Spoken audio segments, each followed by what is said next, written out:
Welcome to Mindset Matters Book Club YouTube channel. Please remember to subscribe and like so you can hear new book summaries. Today, we are undertaking a deep dive into an extraordinary book, one that I think really, truly shifts how we view achievement. It's Outliers, the story of success. It really does. It's a game changer for a lot of people. Absolutely. Because, when we talk about success, our culture is just obsessed with the individual. We love the story of the genius inventor, the prodigy athlete, the visionary CEO. It's the self-made man. Exactly, the self-made man, someone who supposedly rose from nothing just through their own talent and grit. But what if that whole story, that entire explanation is, well, profoundly misleading? What if the most crucial factors in high achievement aren't really about what people are like, but more about where they're from, their history, their timing, even their cultural inheritance? And that is precisely the mission of this book and our mission for this deep dive. Gladwell forces us to sort of pull the camera back. We have to move away from that single intense spotlight on the individual star, and instead we have to look at the entire ecosystem that surrounds them. We need to uncover the hidden advantages, the arbitrary opportunities, the timing, and those very specific cultural legacies that are often invisible but are absolutely foundational to extraordinary success. So we're looking for the preconditions. What makes massive achievement even possible in the first place? Exactly, the soil, not just the seed. I love that. And the book kicks off not with a billionaire or a rock star, but in this quiet, really unexpected place, a tiny, unassuming town in eastern Pennsylvania. The Roseto Mystery. Yes, the Roseto Mystery. So why do we start a journey into the nature of success by talking about, of all things, public health? Well, it's the perfect hook because it sets up the entire argument of the book. Roseto, Pennsylvania was this small town established by poor, basically illiterate Italian immigrants. They came from a province called Foggia in the late 19th century. Right. And they carved out this little self-sufficient community near Bangor, Pennsylvania. What brought them to the attention of the medical world in the late 1950s was just unbelievable health data. It defied everything doctors understood at the time. This was first noticed by a local physician, right? Mm-hmm. And then it was investigated by Dr. Stuart Wolfe, who specialized in digestion, of all things. Yeah, that's right. He was told by this local doctor that he almost never saw anyone from Roseto under the age of 65 with heart disease. Which in the 1950s must have sounded like, I don't know, like folklore. It was startling. You have to remember, this was the decade when heart attacks were the leading cause of death in American men under 65. It was basically an epidemic. Right, modern plague. So Wolfe and a sociologist, John Brune, they pored over death certificates, medical histories, everything they could get their hands on, and the results were confirmed. Yeah. Virtually no one under 55 had died of a heart attack. And the overall death rate from all causes in Roseto was 30 to 35% lower than expected. Wow, so they were just dying of old age. They were dying of old age in a time when everyone else was dying of these modern stress-related diseases. They were, medically speaking, complete outliers. So, okay, Wolfe and Brune, they immediately start moving through the standard scientific hypotheses. The first thought has to be diet, right? They must have been eating a classic Mediterranean diet, lots of olive oil, fresh vegetables. That was the logical first step, and every single one of these hypotheses failed spectacularly. Really? They looked at diet, and it was a disaster. The Rosetons had abandoned the healthy olive oil of their homeland and were now cooking with lard. Lard. Their diet was, frankly, atrocious. 41% of their calories came from fat. They smoked heavily, and obesity was common. So diet and exercise were emphatically not the answer. Okay, so that's out. What about genetics? Maybe they were just a naturally hardy stock from that part of Italy. That was the next theory, and it didn't hold up either. If they were naturally robust, then their relatives who lived elsewhere in the United States, say in New Jersey or other parts of Pennsylvania, they should have shared that same great health. A control group, basically. A perfect control group. But they didn't. They suffered the same rates of heart disease as typical Americans. And it wasn't the location either, because the book makes it clear the neighboring towns, Bangor and Nazareth, they had totally normal, which is to say, bad American health statistics. So what was the answer? Wolfe and Brune finally realized that the explanation wasn't biological, it wasn't geographical, it was sociological. It was the world they had built for themselves there. Ah, so it was the community itself. The Rosetons had created this powerful, protective social structure. It was characterized by this profound sense of equality and a total lack of fragmentation. That's a crucial distinction. So you're saying their secret wasn't about what they did as individuals, like making healthy choices, but what they didn't have. Exactly. They didn't have the acute social fragmentation and the constant status competition that really defines modern America. They had this powerful protective web. What did that look like day to day? 3 generational family meals, mandatory church attendance, this communal life where everyone talked on the street. And critically, a deep discouragement of individual status seeking. Wealthy Rosatons didn't build bigger houses. They often lived in modest homes, surrounded by their extended family. So that intense social fabric insulated them from the kind of chronic stress and social isolation that we now know elevates cortisol and just destroys the heart. Exactly. They were healthy because of their community. It's fascinating how the book uses this seemingly simple medical mystery to establish its foundational argument that success, or in this case health, it's derived from community, from history, from environment, not just from individual choice or biology. It sets the stage for everything that follows. It's the perfect opening. It really is. So if health is dictated by community structure, then maybe massive personal success is dictated by, well, arbitrary system structure. Which brings us to the highly competitive world of sports. And the paradox of elite Canadian hockey. I mean, we all assume the best players reach the top purely through individual merit. They're just better. But a Canadian psychologist named Roger Barnsley discovered this strange, completely non-random distribution of birth dates among elite Canadian hockey players. And it challenges that whole meritocratic assumption entirely. Barnsley's data is the moment the book really shifts your thinking. He found that in the elite leagues, the very top tier, like the Medicine Hat Tigers, an overwhelming number of players were born in the first 3 months of the year. And we can break that data down for you. It's pretty stark. Among elite players, 40% are born between January and March, 30% between April and June, Okay. 20% between July and September, and only 10% between October and December. Get out. So you're nearly 5.5 times more likely to be an elite player if you were born in January than if you were born in November. 5.5 times, that is not random variation. As you said, that is an iron law of Canadian hockey. And the explanation is just entirely arbitrary. The eligibility cutoff for age class hockey in Canada is January 1st. That's it. That's the whole secret. Think about what that means for a group of 9 and 10-year-old boys. A child born on January 2nd is almost a full 12 months older. Right. And crucially, so much more physically mature. He's heavier, taller, better coordinated than someone born in late December who's in the exact same age group. And at that age, a year is a massive difference. That slight initial physical advantage, just being born closer to an administrative date, it translates immediately into recognition. I mean, the Medicine Hat Tigers roster in the book, it showed 17 out of 25 players born in those first 4 months. The book suggests you could read the play-by-play using their birthdays, and it would sound like a calendar came to life. March 11th passes to January 4th. It's incredible. The point isn't that January babies are born with better puck handling skills. It's that the system we've created, the one designed to identify and foster talent, it accidentally selects for relative maturity. The coach at that first selection, at age 9 or 10, just sees a slightly bigger, stronger, more capable-looking kid. So once that initial selection is made, how does that small, arbitrary physical advantage turn into the huge skill differences we see at the professional level? Yeah. Why doesn't the kid born in December ever catch up? This is where we see this powerful mechanism of what's called cumulative advantage. Or cumulative advantage. The sociologist Robert Merton, he termed this the Matthew effect. It's based on that biblical verse. For unto everyone that hath shall be given, and he shall have abundance. But from him that hath not shall be taken away even that which he hath. So the rich get richer, not just in money, but in opportunity. Exactly right. The system creates this perpetual feedback loop. It's based on 3 conditions that Barnsley identified. First, selection. Decisions about who's good are made really early. 9 or 10. Second, streaming. The kids who are deemed talented are immediately separated from the untalented. And third, and this is the most important one, differentiated experience.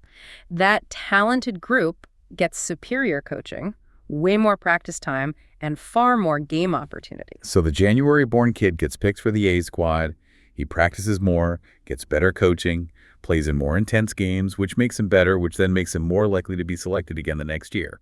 The small initial advantage leads to a greater opportunity, which makes the skill difference bigger still, which leads to another opportunity. They didn't start as outliers. They were created by the system's own design. And we see this everywhere these conditions exist, right? It's not just hockey. Oh, not at all. You look at Major League Baseball in the U.S., the cutoff date is July 31st. So guess which month produces more elite players? August. August. We also see it in Europe. The roster for the 2007 Czech national junior soccer team shows the exact same bias. A huge overrepresentation of players born right after the cutoff, almost none born in the later months. But I guess the question is, isn't that just tough luck? I mean, are you saying we should penalize the older kids just because they were born in January? No, not at all. But we have to recognize the system's inefficiency. By selecting based purely on early age-relative maturity, we're overlooking the entire younger half of the talent pool. Kids who are intrinsically just as talented, but they're just physically less developed at that one arbitrary moment in time. We are literally squandering talent. And the effects of this go way beyond sports into academics. Yes.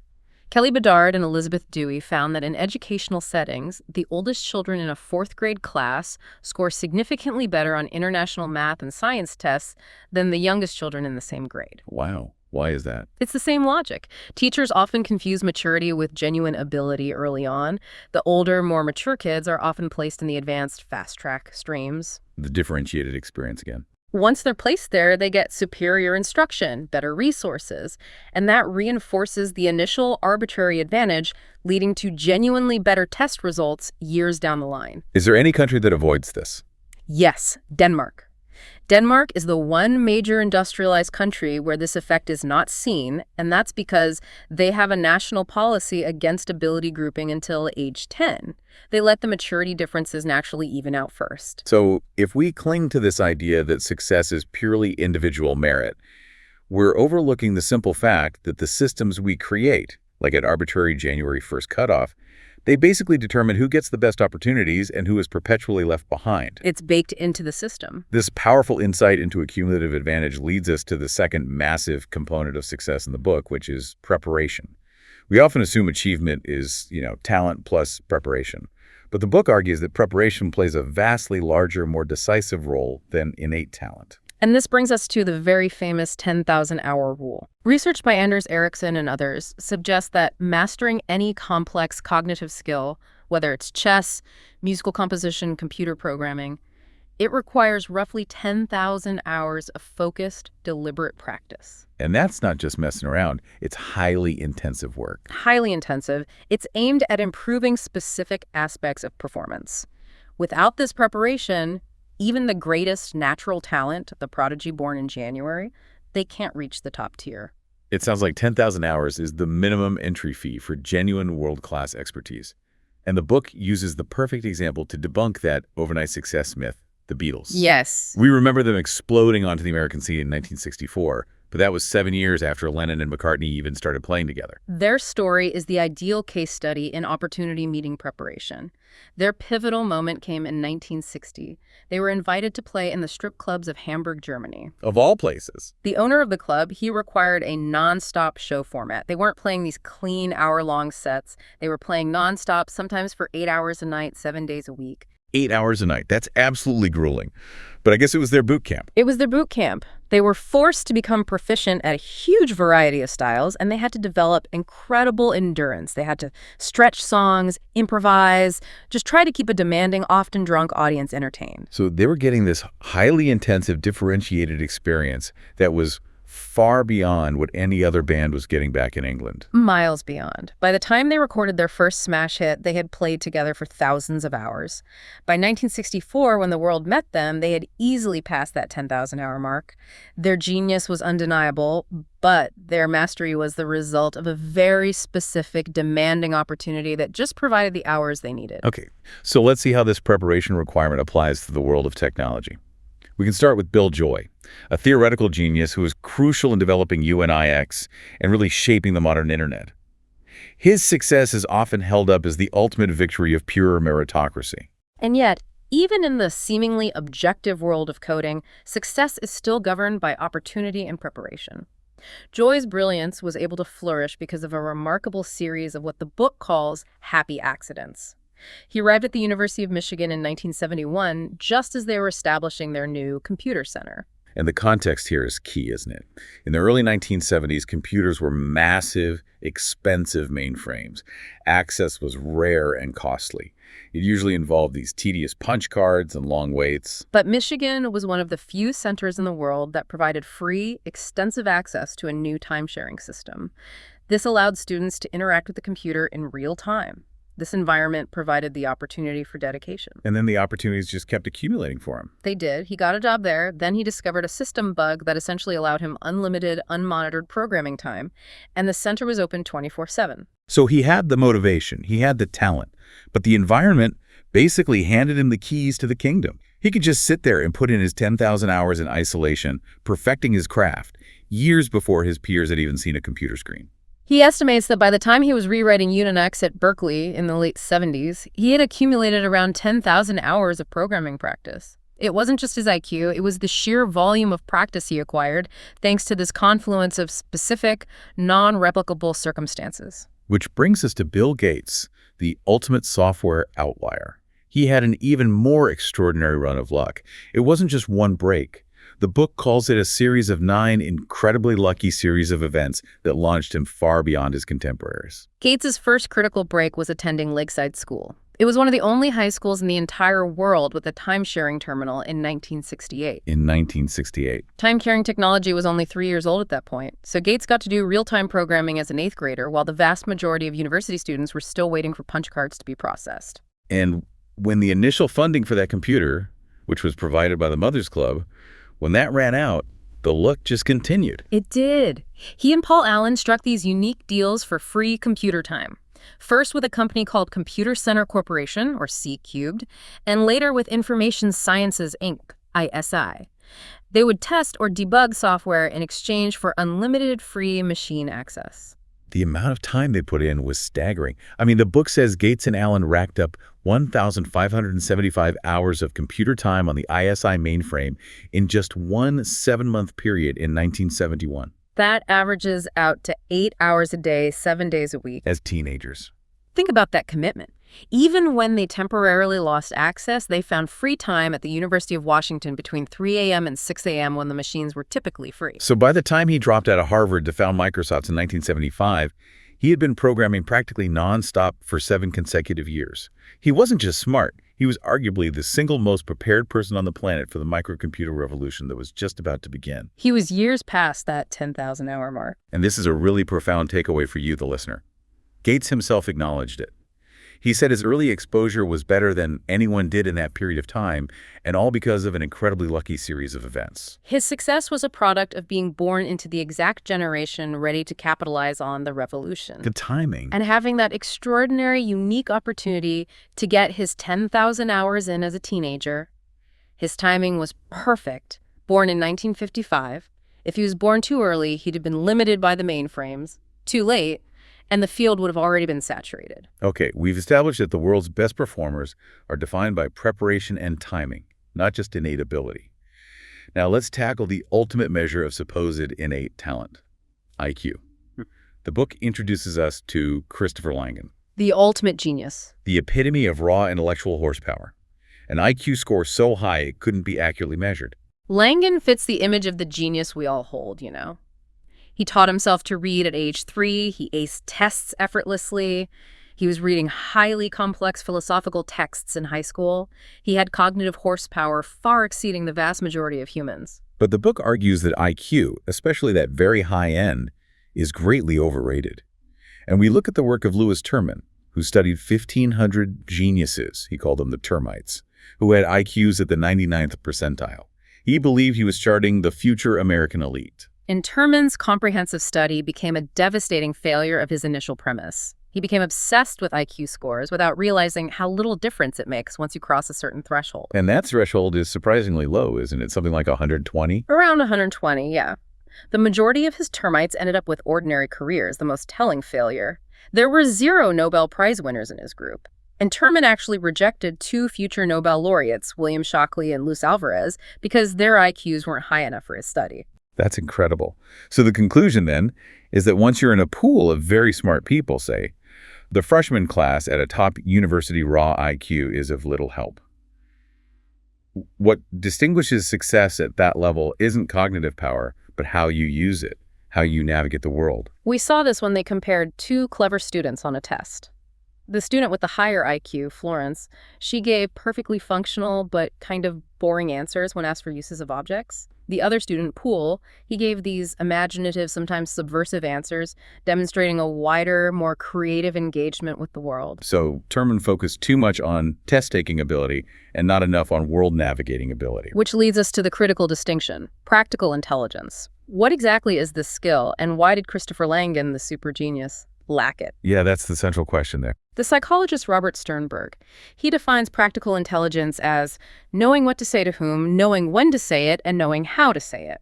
It's essentially social savvy, the ability to negotiate, persuade, and navigate complex social systems to achieve your goals. It's not academic ability, it's street smarts applied to institutional settings. And Langan's genius failed him precisely where he needed that practical intelligence the most. At Reed College, he lost his scholarship because his mother failed to sign a financial aid form. And Langan, for all his intellect, he just didn't know how to navigate the administration to fix the paperwork or appeal the decision. And then later at Montana State, when his car transmission failed, his advisor refused to shift his morning classes. Langan, who was offended by the professor's dismissal of his problem, he just dropped out. He was unable to assert himself effectively. Or maybe he was just unwilling to engage in that necessary verbal give and take that you need to leverage the system. His intellectual firepower was useless without the tool of practical negotiation. Now contrast that with Robert Oppenheimer, another theoretical genius who later ran the Manhattan Project. Oppenheimer, who was prone to severe depression, once famously tried to poison his tutor at Cambridge. He left him a poisoned apple. I mean, that's a pretty severe lack of impulse control. You'd think that would be the end of his academic career. But what happened? Instead of being expelled for attempted murder, the university just put him on probation and sent him to a psychiatrist. He survived this catastrophic mistake because he and his powerful, educated family knew how to handle elite institutions and mitigate catastrophe. Oppenheimer possessed the cultural savvy that Langan desperately lacked. And later, despite this dark history, he convinced General Groves to let him run the Manhattan Project. He didn't just dazzle him with physics. He charmed Groves, who was an engineer, by appealing to the practical, managerial, and cross-disciplinary requirements of building the bomb. He demonstrated profound practical intelligence. And this skill, it's not innate. It's a cultural inheritance. Gladwell draws heavily on the sociologist Annette Lareau's research into parenting styles. Educated, middle and upper-class families often practice what she calls concerted cultivation. Concerted cultivation. They deliberately teach their children to question, to negotiate, and to actively assert themselves with authority figures. We see this with that detailed example of Alex Williams, the 9-year-old, whose mother basically prepped him for a doctor's visit. She rehearsed with him how he would bring up his skin condition and not be dismissed. And when the doctor started talking about complex percentiles, Alex interrupted him and said, "I'm not 10, you can't talk about percentiles to me." That casual incivility, that willingness to push back against the expert, that is exactly what concerted cultivation fosters. They learn that institutions are systems to be managed and negotiated. Langan, on the other hand, was raised in poverty by an often abusive stepfather. He learned what Lareau calls the accomplishment of natural growth. Which is what? Distrust authority, keep your head down, and handle problems yourself. His intellectual talent was squandered because he lacked the culturally derived tools he needed to access and leverage the world of opportunity. Okay, so we've seen that opportunities and practical intelligence matter more than raw IQ. Now let's look at how success can be tied to something completely uncontrollable. The exact year or decade you were born. What the book calls demographic luck. And this is where timing becomes the ultimate hidden advantage, eclipsing almost everything else. The book looked at the 75 wealthiest people in history, after adjusting for inflation, and found this astonishing anomaly. I remember this part. It's incredible. 14 of them were Americans born within a tiny 9-year period in the mid-19th century, roughly 1831 to 1840. This is the generation that produced titans like John D. Rockefeller, Andrew Carnegie, and J.P. Morgan. So nearly 20% of history's wealthiest people came from a single generation in a single country. Yeah. Why that tiny 9-year window? The answer lies in the dramatic transformation of the American economy that took place during the 1860s and 1870s. This was the era of massive industrial expansion. Railroads. The transcontinental railroads were built, Wall Street emerged as a national capital clearinghouse, complex industrial manufacturing began. The old rules of the traditional economy were just broken and remade, creating entirely new fields of opportunity. And being born in the mid-1830s meant these men were perfectly positioned. They were in their early 20s and 30s, ready to seize control of these emerging critical fields. They were old enough to have some capital and experience, but young enough to be flexible and adapt to the new economic paradigm. If they'd been born a decade earlier, they would have been too tied to the older, slower economy. And if they were born a decade later, the field would have already been saturated by the Rockefeller and Carnegie generation who had already set the new rules. Their demographic timing gave them the unique chance to be masters of the universe while the rules were still being written. We see this same powerful confluence of timing, opportunity, and background in the story of Joe Flom, the legendary takeover lawyer who co-founded Skadden, Arps. Flom was brilliant, but because of the anti-Semitism in the 1940s and 50s, he was locked out of the prestigious white-shoe Wall Street firms because of his Jewish background. And Flom's experience provides two interconnected lessons about timing and exclusion. Lesson one is that exclusion became a golden opportunity for him because the old line firms, they disdained ungentlemanly work like hostile takeovers and proxy fights. The messy stuff. The messy stuff. The marginalized Jewish firms like Skadden, they were forced to take that work. So they perfected their craft in relative obscurity, spending 20 years in what was then considered the legal ghetto. Precisely. They got their 10,000 hours in a specialized, difficult field that nobody else wanted. Then, when the corporate takeover market exploded in the 1970s, suddenly Flom's niche skill was the most valuable commodity in the entire legal world. So he didn't simply triumph over his adversity. His adversity defined his opportunity and prepared him perfectly for that next economic shift. And lesson two is that crucial element of demographic luck. Flom was born in 1923. That places him squarely in a demographic trough. What's that? It's the period during the 1930s depression when birth rates dropped significantly. And being part of a much smaller generation offered incredible systemic benefits. Incredible benefits. As he moved through the school system, he benefited from smaller class sizes, better resources in public schools, and less competition for highly selective institutions like Columbia Law School. Then, when he graduated, the job market was wide open, driven by the needs of the smaller generation before him and the enormous baby boomer generation to come. And you can contrast that experience with his father's generation. If we look at, say, Mort Janklo's father, Maurice Janklo, born in 1902. Right. He graduated and started his solo law practice right at the height of the Great Depression. And Maurice Janklo was an intelligent, hardworking lawyer, but his ambition was just crushed by the limitations of his generation and his timing.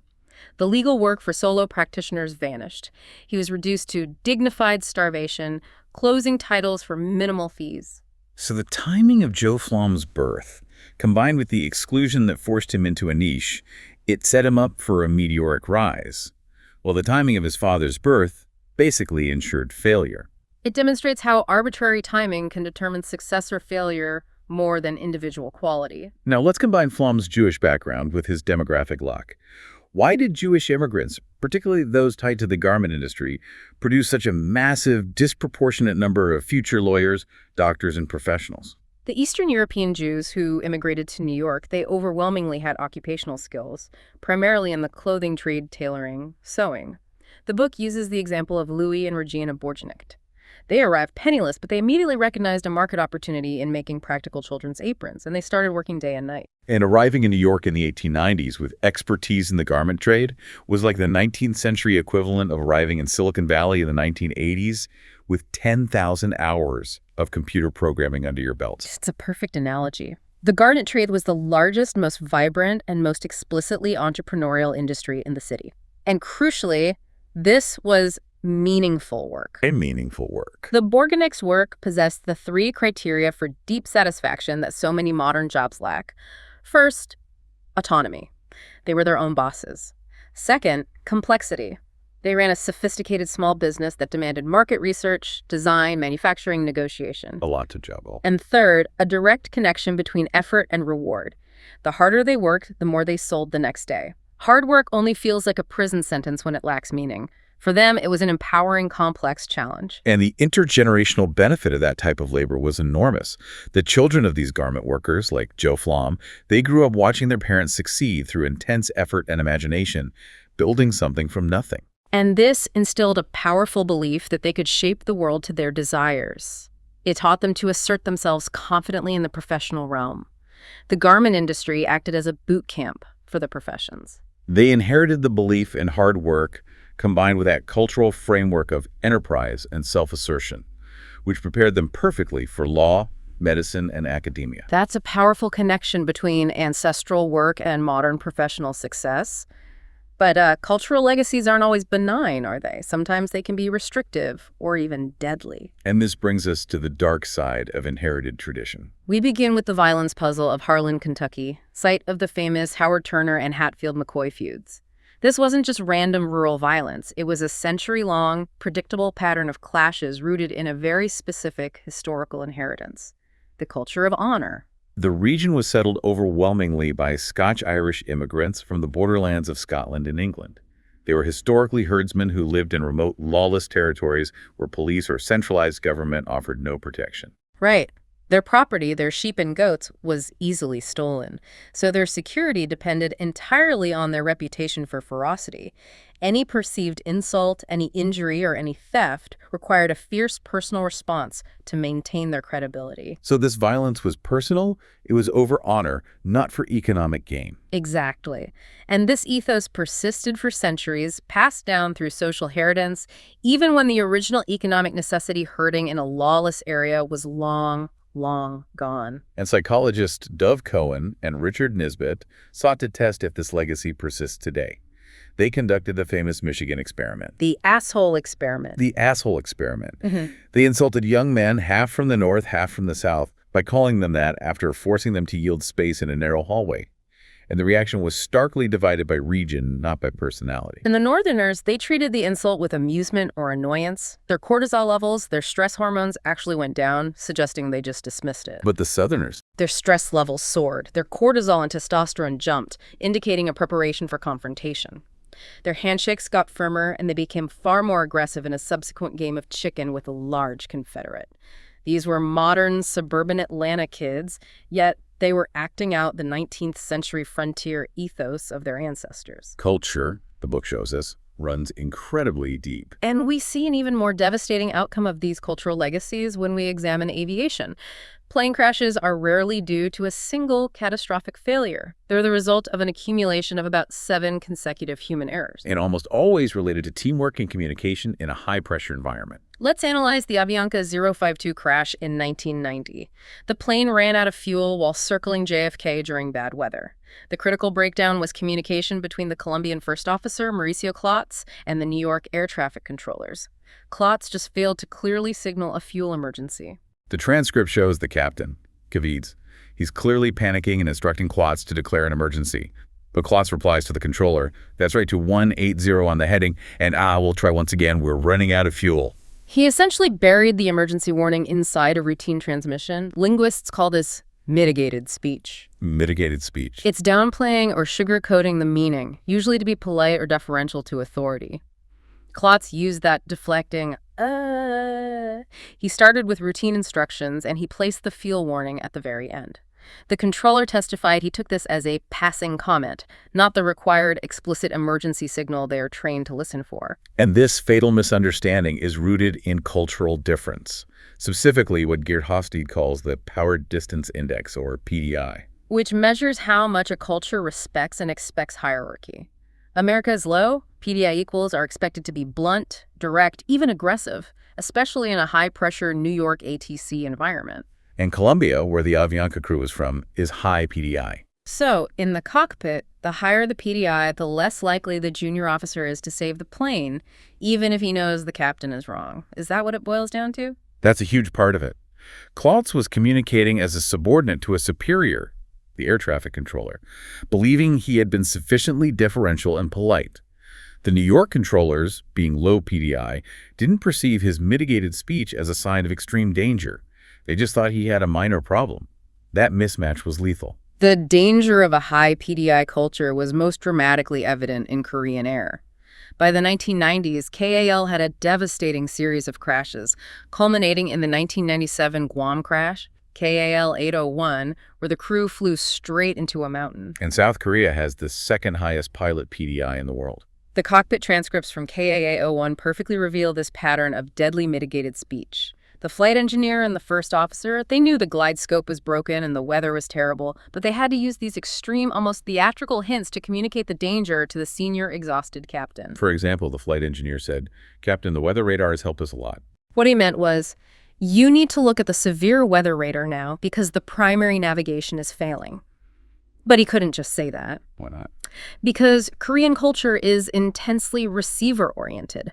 It's up to the listener to decode the subtle meaning and the context. This works fine for subtle social exchanges, but in a crisis requiring unambiguous, transmitter-oriented communication, it's fatal. The flight engineer felt he had done his duty by hinting, and the captain missed the implied severity. But the solution was radical, and it proves that culture is not destiny. Right. A consultant, David Greenberg, he instituted a program focused on language training, forcing pilots to speak English in the cockpit. This was a stroke of genius because it provided them with an alternate identity. How so? It freed them from the rigid Korean cultural hierarchy. Speaking English in a professional context allowed junior officers to speak bluntly and assertively, which instantly lowered the effective power distance index in the cockpit. And the success was immediate, leading to a spotless safety record. They mitigated a deadly cultural legacy by changing the rules of the system. Which shows that the environment, the systems, the culture we inhabit, they are the ultimate determinants of success, or in this case, survival. Let's pivot to another major cultural outlier. The consistent high performance of East Asian students in mathematics, especially on those international tests like TIMSS. We often assume this is down to innate ability, but the book argues that this too is rooted in cultural inheritance and legacy. Right. If you compare the performance of students from East Asia with their Western counterparts, the East Asian scores are consistently far higher. And the advantage is traced back to two cultural legacies. First, there's a simple, profound linguistic factor. Asian number systems are simpler and faster to say than Western languages, which aids memory and mental calculation. But the deeper, more powerful legacy connects back directly to work and meaningful labor. The history of wet rice cultivation, which instilled an economic and cultural tradition of exceptionally hard, meticulous work, a tradition of persistence that translates perfectly to mastering abstract academic subjects. Wet rice farming is an agricultural system unlike any Western equivalent, isn't it? Completely different. It's land-intensive and requires an incredible degree of coordination and effort year-round. Estimates suggest that traditional wet rice farmers worked around 3,000 hours a year. 3,000. Compared to maybe 1,200 hours for European peasants in the 18th century, who often had long periods of seasonal dumb idleness. More than double the required labor. Why the intense difference? Well, rice fields had to be painstakingly built and maintained. They were often terraced, requiring complex irrigation, dike construction, precise water level management, repeated fertilization, and constant weeding. Every single stage of the process was detailed, complex, and demanded relentless attention. The complexity of a rice paddy is often likened to running a sophisticated startup. But this complex labor was meaningful. It possessed those three satisfaction criteria we saw earlier. Yes, exactly. It featured autonomy. Farmers controlled their own plots. Complexity, sophisticated management was required, and a direct connection between effort and reward. The harder you work a rice field, the more it yields. Exactly. This meant that in these cultures, hard work wasn't seen as drudgery imposed by a landlord, but as a pathway to reward dictated by nature. And this legacy produced powerful proverbs and cultural beliefs that just cemented the value of persistence, like, no one who can rise before dawn 360 days a year fails to make his family rich. And this inherited belief in sheer, unrelenting effort became a powerful cultural inheritance, perfectly suited for the demands of complex, abstract subjects like mathematics. We see this persistence play out in the classroom. Professor Alan Schoenfeld filmed a student named Renee trying to solve a geometry problem. She was a nurse returning to school, not a math expert, and she didn't realize that a vertical line has an undefined slope because the calculation involves division by 0. That's a concept that often stops students cold. What was her reaction when she hit that wall? Instead of quitting, Renee demonstrated this extraordinary will to make sense.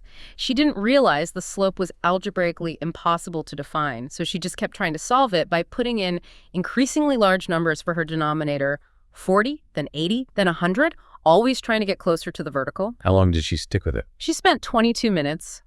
22 minutes filled with confusion and attempts at logical deduction, refusing to give up even when the calculation was clearly resisting her effort. Yeah. An average student, especially an American student, would have quit and asked for the answer long before that. So Renee's persistence, driven by this deep cultural belief that effort yields understanding, that's the key. And studies confirm this cultural tendency. Japanese first graders, for example, will work on a difficult puzzle 40% longer than their American counterparts before giving up. The final correlation is striking. The countries that score highest on international math tests, Singapore, South Korea, China, Japan, are precisely those cultures shaped by the tradition of wet rice agriculture and meaningful, meticulous work. They inherited a disposition toward persistence that makes all the difference when tackling complex problems. Which takes us back to education and opportunity, applying all these lessons to the modern achievement gap in the West. Sociologist Carl Alexander studied Baltimore students and found this profound paradox about how the achievement gap develops between wealthy and poor children. We habitually blame the schools for the achievement gap, right?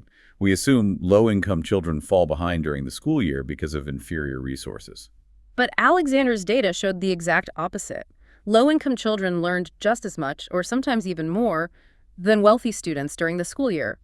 Over 5 years of elementary school, the poor kids cumulatively outlearned the wealthiest kids in reading skills. So the schools are actually doing their job while the children are in session. But if that's true, where does the gap come from? The difference, the source of all of the achievement gap, is the summer effect. When school is not in session, the gap widens uncontrollably. Wealthy students gain over 50 points cumulatively in reading over 5 summers, thanks to concerted cultivation camps, books, activities, continuous intellectual engagement from their parents. And poor children, lacking those resources, learn nothing or actually regress in reading over the summer. This is a devastating insight. The long American summer vacation, which is a cultural legacy from 19th century reformers who feared overstudy and mimicked agricultural rhythms where fields lay fallow, is actually the primary engine of educational inequality. It actively strips away the accumulative advantages gained during the school year. So if the problem is time, specifically the lost time over the summer, then the solution must be to mitigate that disadvantage by providing more time. And this is the model of Kippity Academy, an experimental public school in the South Bronx that targets low-income students. And KPP's extraordinary success, it isn't built on some revolutionary curriculum, but on maximizing time to create the same accumulative advantage that Bill Gates or the Beatles had. Exactly. KPP students are in school from 7:25 a.m. to 5 p.m., plus mandatory homework clubs, mandatory Saturdays from 9 a.m. to 1 p.m., and 3 extra weeks of school in July. Can you quantify that difference? KPP students spend 50 to 60% more time learning than traditional public school students. They close the achievement gap and achieve suburban-level math scores, not through magic, but by eliminating that fatal summer lag and providing the sheer volume of practice necessary for mastery. They are giving the students the time equivalent of a cultural and demographic head start. But this increased time requirement, it demands a massive sacrifice from the students and their families, a profound personal commitment. We see this in the life of Merida, a 12-year-old KIPP student in the South Bronx. Merida wakes up at 5:45 a.m., she gets to school before 7:25, leaves after 5 p.m., and with homework, she often works until 10 or 10:30 at night. She describes her schedule with this matter-of-fact tone of someone doing necessary, difficult work. She has the hours, the commitment, and the belief system of a medical resident trying to make partner or a rice farmer trying to maximize his yield. And she had to make a bargain. She recalls an exchange with a friend from her old school who was already discouraged by staying until 5 and having homework.